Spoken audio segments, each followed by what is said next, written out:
I saw a woman leave a store with some bags. She put them in her car and she got behind the wheel. Great. That was my cue. I crept up to the car and waited for the woman to start reversing. Then I hit the trunk with my palm and fell, writhing as if I was in pain. Ah, lady, who taught you how to drive?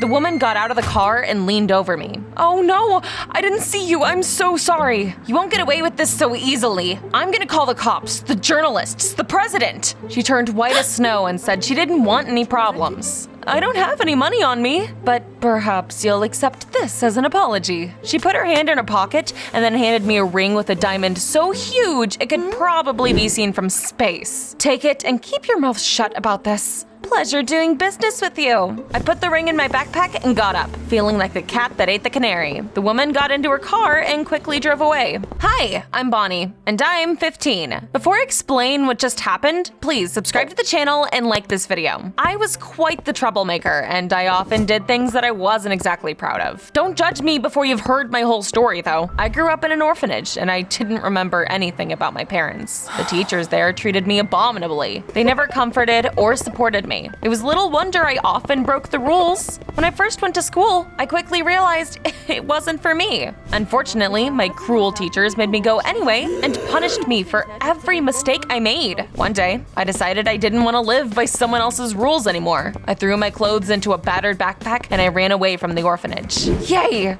Freedom! No one could boss me around anymore. I was living in the moment and I didn't think about the future. Of course, I needed a place to sleep. So I would sometimes sneak into the attics of random people's houses and hide there for several days. I didn't steal anything. I just wanted to hide from the rain. What you saw at the beginning was my way of getting money for food. I fooled inattentive drivers into thinking that they'd hit me. I didn't feel guilty for doing that. After all, none of those drivers were particularly good people either. Not a single one offered to take me to the hospital. On the contrary, they all tried to quickly pay the orphan off to keep quiet. In a way, I was just punishing them for their cowardice. I was living my life to the fullest, and I even had a hobby. I liked to draw the city streets and random passersby in my notebook. I was good at it. I could probably even become an artist if I graduated college. However, I chose a different, carefree life. Now that you're all caught up, though, let me tell you what happened next. I put the diamond ring in my backpack and I started looking for a place to sleep. I found myself in front of a pretty house and I saw a couple wishing a girl my age a happy birthday in the living room window. That family looked so happy. I felt a little jealous. No one had ever taken care of me or given me gifts. And then I noticed that the window on the second floor was open. Jackpot. Today is my day for sure. I climbed up a tree and crawled into the house through a window. I was planning to head up to the attic to sleep. My plans usually went without a hitch. However, that day, everything went wrong. I was tiptoeing down a hallway when I came face to face with that girl I'd seen. Her name was Greta, and she had very kind eyes. I took a gamble, and I told her I didn't want to hurt anyone. I ran away from an orphanage, and I have nowhere to sleep. Please, don't tell your parents I'm here. For a second, Greta didn't say anything, but then she suddenly started screaming like a police siren. Mom, Dad! There's a burglar in the house! Oh, dang it! I didn't want to get in trouble, so I took off like a bat out of hell. Phew. Oh, that was close. Wait, where is it? I only realized I'd left my notebook full of drawings in the house after climbing back out through the window. It was very important to me, but I couldn't exactly go back for it. My rumbling stomach reminded me it was time to eat. I went to a supermarket and I put a bunch of snacks in a shopping basket. I didn't have any money, but I had something even better, the diamond ring. I threw it at the cashier. Don't forget the change, buddy. It's cash only. Sorry. I don't have any. No cash, no food. And with those words, he kicked me out of the store. Ugh, the nerve of him. I had no choice but to go to a pawn shop and exchange the ring for some bills. However, I was in for yet another disappointment. What an expensive ring. I bet you stole it. Stay here. I'm calling the cops. Yeah, right. I grabbed the ring and I ran out of there as soon as he stepped up to make the call. Why was I so unlucky? This ring was useless if I couldn't use it to buy anything. I threw it back into my backpack and I decided to get the money the same way I always did. As soon as I saw some rich lady get into her luxury car and start reversing. I laid down on the asphalt and started screaming like I'd done dozens of times before. The woman got out of the car and ran up to me. Everything was finally going according to my plan. Oh, poor child. Where does it hurt? I'm fine, but you'll have to make it up to me. Instead of forking it over for my treatment, she helped me up and sat me in her car. Before I knew what was going on, she brought me to her mansion. The woman's name was Miss Cooper. She led me into a room so lavishly decorated, I couldn't help but whistle. I sat down on the huge bed, and Miss Cooper brought me a whole tray of snacks. You can stay here until you recover, Bonnie. I have Netflix and video games. She nodded at the huge TV and left. Was I in heaven? I didn't need to worry about finding a place to spend the night or food anymore. As you might have already guessed, I was in no hurry to leave. Unfortunately, Miss Cooper turned out to be too caring and called a doctor. Dang it, I couldn't let him see that I was fine. While he was examining me, I started writhing in pain on purpose. I wasn't much of an actress, so imagine my surprise when they bought my performance. She's perfectly healthy. In my professional opinion, she's just stressed and needs to get some rest. Thank you, doctor. The adults left the room and I breathed a sigh of relief. It was time to relax. The next morning, Miss Cooper came to my room and said she was going to work. My maid Naomi will look after you while I'm gone. Wow. Oh, was I about to get my own maid? Sweet! I was gonna let loose in Miss Cooper's mansion. But then I met someone unexpected. Are you the poor girl Miss Cooper supposedly ran over? Oops. She had given me the ring for my silence. Only a moron wouldn't have been suspicious. Naomi recognized me and went ballistic. Oh, so you didn't just fool me, but now Miss Cooper too? I'm gonna tell her you're a con man. I made puppy dog eyes and I begged her to keep my secret. Naomi smiled slyly. Very well. But in return, I'm gonna ask you for a favor. You owe me. With those words, she left. Shivers ran down my spine. My gut was telling me Naomi was more cunning than I could imagine. After Naomi ruined my mood, all I did was lie in bed and draw on napkins. Soon I dozed off. Miss Cooper's voice woke me up. She was looking at my drawings and beaming. Bonnie, this is amazing!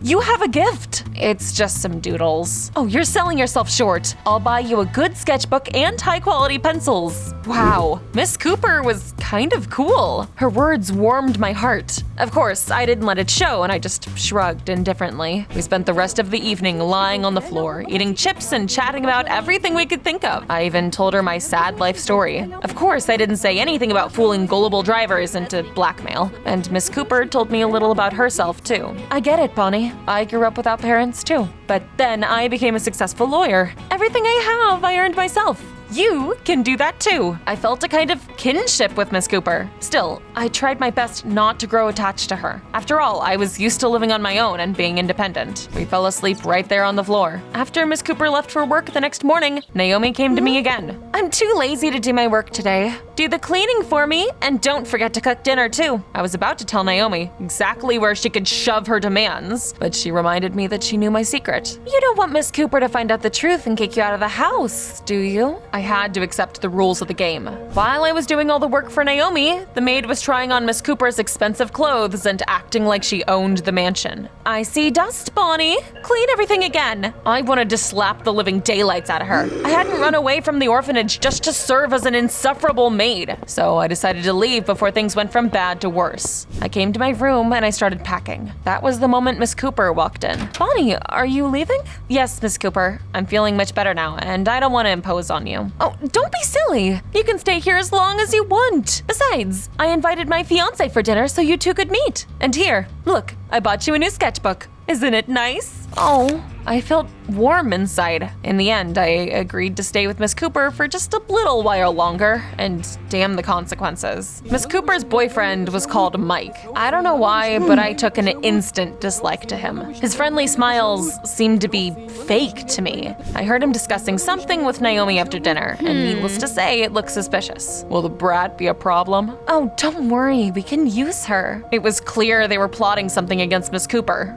I didn't do anything to stop them, though. After all, it's not like she was my mom. The drama had nothing to do with me. Instead, I went to my room and I drew in my new sketchbook. The next morning, Miss Cooper drove me to an art school and told me she had paid for the entire semester. Try it. This might be the beginning of something great for you. I seized my chance. At the first class, our teacher asked us to draw a still life. That was child's play for me, and the teacher praised my technique. Bonnie, you are a diamond in the rough. Don't waste your talent. The city is holding an exhibition soon. I want you to present your works there. Wow, I wasn't used to being praised so openly and felt, of course, incredibly proud of myself. But then I felt someone glaring at me, and it brought me back down to earth. It was Greta, the girl whose house I'd broken into not long ago. Look who it is. Listen here, either you get out of here and don't try to steal my title as the most talented artist at this school, or I'll tell everyone you're homeless. I'm sure you'll be back to your orphanage in no time. Greta showed me the notebook I'd dropped at our house as proof. Can you believe it? I didn't know what to do. To give up and go back to living on the streets or to fight for my place under the sun. Miss Cooper met me after classes and we went to a restaurant for dinner. As we ate, she opened up to me and told me her tragic story. The doctor said I'd never be able to have children, so I focused on my career. But I feel like we were fated to meet. I want to help you, Bonnie. To be honest, I felt a spiritual connection with Miss Cooper too. She believed in me. I decided I wouldn't let her down and I'd keep studying without paying Greta's threats any mind. That evening, I had to do everything Naomi told me again. The fact that so many people knew my dirty secret was weighing on me. I was drawing in my sketchbook and getting ready to sleep. That's when I heard a strange noise coming from Miss Cooper's room. I peeked in there and saw Mike putting his fiance's jewelry in a bag. What a bastard! I was about to pounce him, but then Naomi walked into the room. Chill out and let my brother do his job, brat. Oh, I knew you were in cahoots. Naomi said she would tell the truth about me to Miss Cooper if I didn't keep my mouth shut. But I wasn't gonna keep quiet anymore. I found Miss C, and I tried to open her eyes to the truth. Naomi and Mike are siblings. They're trying to rob you. Naomi immediately ran into the room with my backpack in her hands and burst into fake tears. Don't believe a word she says. She's a crook. She ran away from an orphanage and pretended you hit her with her car to steal your family ring. Naomi shook out the contents of my backpack and the ring fell out of it. Miss Cooper looked devastated. I've been looking for that. I can't believe it. Bonnie, I treated you like my own daughter. How could you? Naomi must have stolen the ring before giving it to me as a bribe. And now she was planning to pin the blame for all the missing jewelry on me.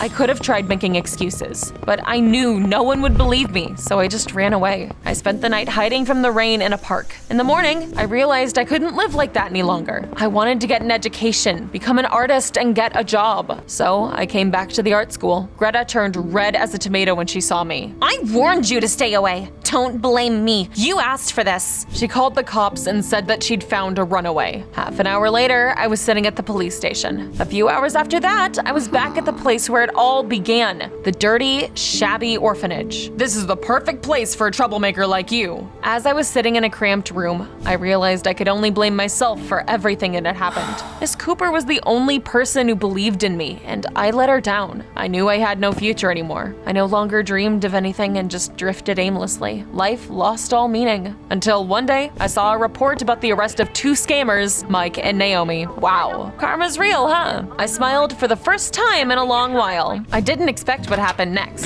Miss Cooper came to the orphanage and said she wanted to adopt me. I know you faked being hit by cars to get money, but I'm not mad at you. You were just a lonely, scared kid. Naomi and her brother Mike are the real villains. And do you know what helped me realize that? I shook my head, lost for words. And she showed me the sketchbook I had been drawing in while living at her house. Your drawings. I found them after you ran away. I had drawn a comic about everything that had happened to me. That's how Miss Cooper found out Naomi had given me the ring. And that I'd faked being hit by Miss Cooper's car while looking for a place to sleep. And that Mike had stolen all of her jewelry. All my worries and doubts were plain to see in all those drawings. I had drawn myself and Miss Cooper on the last page. We were hugging and I was calling her mom. After reading this comic, I searched Naomi's room and found a lot of things she'd stolen. After that, I turned them in and came here for you. Let's go home, Bonnie. We hugged and I even called her mom for the first time. Oh, sorry, I didn't mean to say that. It's okay. I like being mom more than I like being Miss Cooper.